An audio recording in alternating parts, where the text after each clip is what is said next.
টঙ্গীর তুরাগ নদীর তীরে বিশ্ব ইজতেমার দ্বিতীয় পর্বের আখেরি মোনাজাত আজ রোববার। ভোর থেকে আখেরি মোনাজাতে শরিক হতে আসছেন মুসল্লিরা। মোনাজাতের আগ পর্যন্ত এই ঢল অব্যাহত থাকবে। শনিবার দেশ বিদেশের লাখ লাখ মুসল্লির উদ্দেশ্যে চলে পবিত্র আলোকের বয়ান।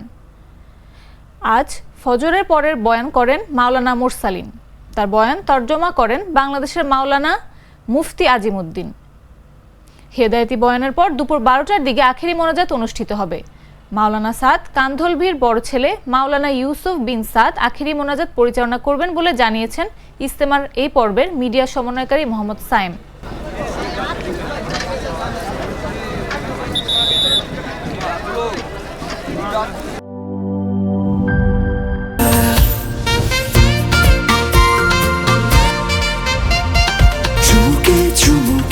Enjoy the life, চলো পুরাই খুশি তুলে নিয়ে হাতে।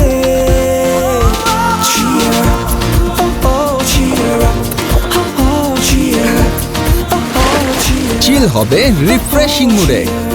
চিয়ার আপ, চলো উড়াই খুশি।